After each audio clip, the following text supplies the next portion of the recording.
guitars, IBMA, bluegrass. Testing. Put your capo on the 4th fret. Hey folks, welcome to IBMA World of Bluegrass 2023. This year, IBMA made me artist in residence, so I assembled a crack team of content creators to help me lead panels, interview famous players, run a guitar contest, and show you what IBMA is all about. Thanks for the opportunity, IBMA. Now let's get on with the video. Hey folks, we're at the IBMA World of Bluegrass exhibit hall. Now we've been here before on the channel, but this year, IBMA has given us the opportunity to talk to everyone and film everything. So thank you so much, IBMA. Let's go do this thing. Where do you want to go first, Ace? Should we hit up Martin first since they are our best pals? Let's go talk to them. Our best friends, Martin Guitars. We are here with the official sponsor of the IBMA World of Bluegrass. We've got Jerry, Brendan, and Lynn here with us. How's it feel to be at IBMA? First time back in over 20 years, so I'm psyched to be here. Oh man, what's changed? What? Everything. Everything. That's awesome, man. That's great. So it must be a little bit of pressure being the single most associated brand with bluegrass music. How do you guys handle all that? Well, you know what's the most pressure is visualizing every guitar that somebody comes up to you and tells you that they have. My 1937, my 1943. Oh, those are all great. And they are. But trying to visualize all that, you know, there's no way you could do that. So that's sometimes a little bit of pressure. My pressure is when Michael Cleveland said, "Here, you want to play guitar with me?" Like, no. So everyone at Martin plays guitar really well, right? Absolutely. Yes, perfect. Yes. I'm with the best of them. Yes. What model would you want people to know about the most right now that maybe they don't know about that's coming out of Martin? Well, that's a tough question. I mean, we have obviously the legacy line that everybody in this building's going to be playing 18s and 28s and 35s and stuff. But, you know, a lot of stuff is coming out of our Navajo, Mexico plant. I put up against anybody. I mean, we got some really great stuff that they should come down and take a look at. So I'm not saying this to blow you guys up, but I played a D13 a few months ago on vacation with my wife in Alaska. I wish I could have taken that guitar home with me.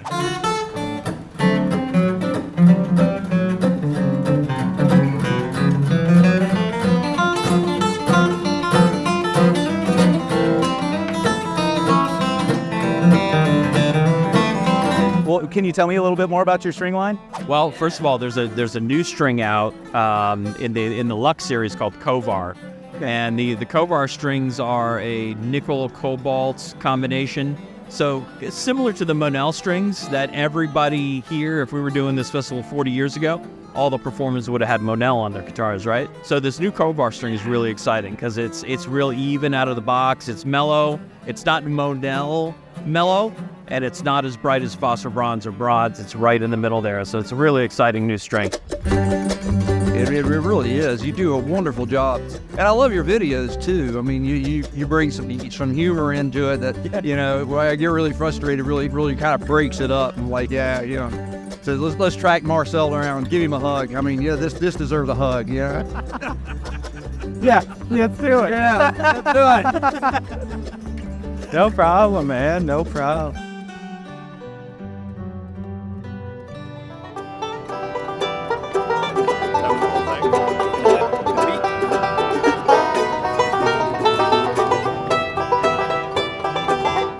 Can you tell the people what it is you do and who you are? Yeah.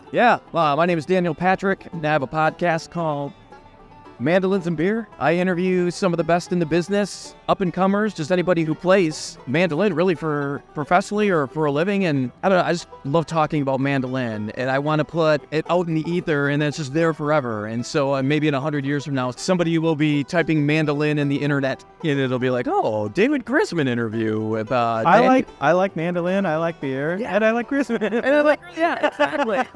People always ask about the name, but it was just my Instagram. I was just trying to think. Oh, really? Yeah, and then I started doing like this lick of the day thing, like a half-baked attempt at trying to do social media stuff. It's hard. Insert footage of us playing with Sarah Hall. Yeah, exactly. Insert us in our viral moment.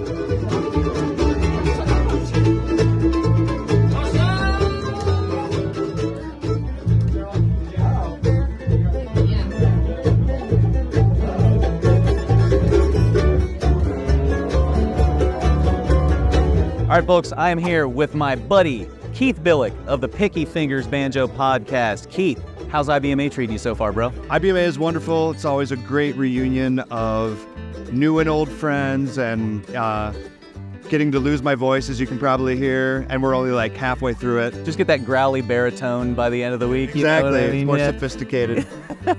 What brings you to IBMA, and what's your favorite thing about bringing the podcast to IBMA? Well, it's about connecting to new people. You know, the reason I do it at all is because I love the banjo music and want as many people to know about the people who I get to interview as possible, help spread their music around, and just like grow the community in general. Well, and I love that you're here in the exhibit hall too. Like I walked past a while ago and you're doing interviews like right here. Oh yeah, Yeah. I got the microphone set up right here. You know, it always surprises me how many people actually don't even know about podcasts in general. Like it's such a ubiquitous medium at this point. Part of this is really just being an evangelist, not only for banjos, but for podcasts in general, and just showing them that this is a way to like stay connected to their heroes who they love, even when they're not at IBMA. So I guess it's all part of that. Well, you heard it here, folks, in the exhibit hall, Raleigh, North Carolina, IBMA. Listen to podcasts, and specifically the Picky Fingers Banjo podcast. Hey, Libby, we'd like to talk to you real quick about how you prank feed.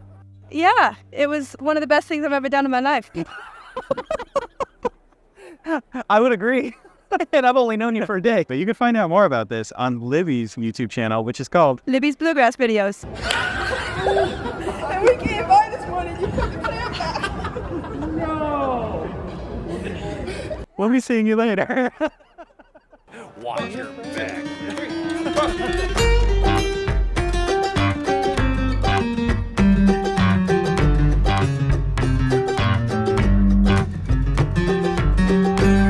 So, Hillary, what is the worst part about Mickey Abraham? You just can't take him seriously. Absolutely. Go deeper on that, will you? Well, he just... Is it the haircut? For me, it's the haircut. I don't mind the hair. To me, it's just the fake beard and the fake mustache. I'm just like, get real. Yeah. Get real. Yeah, Mickey did tell Hillary that his beard was fake. And he was wearing these sunglasses and being all like incognito. What's up with that? Why do you have to be incognito? Nobody knows who you are here anyway. And that's a wrap. And that's a wrap. I like you.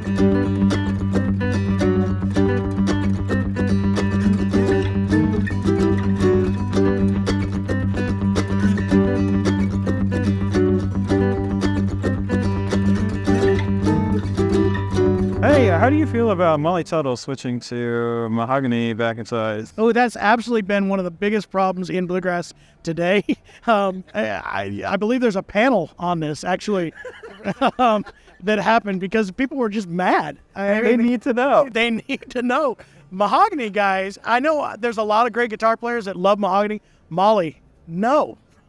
Don't do it. I'm serious. Wait, she plays mahogany. Did you already know that? Thank you so much for your words. Yeah, that sapwood on the back is beautiful, man. Yeah. Super cool burst.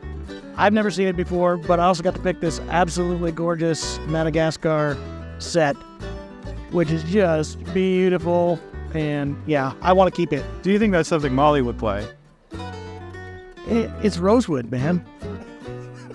No, we're going to keep this. We're going to keep doing this.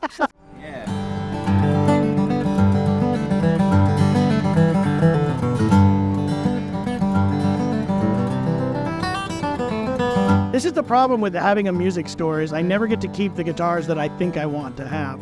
That and also not having any money. Those are the two factors that seem to lead to me not getting cool guitars. And I don't understand why that has to be that way. Can you explain it?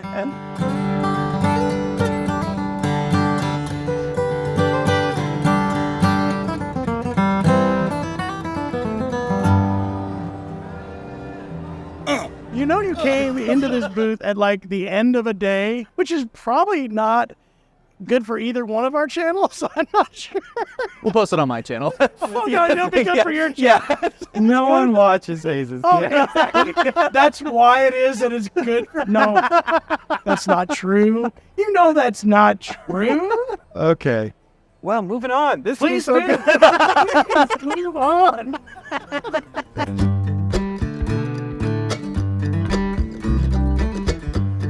Andy Hatfield.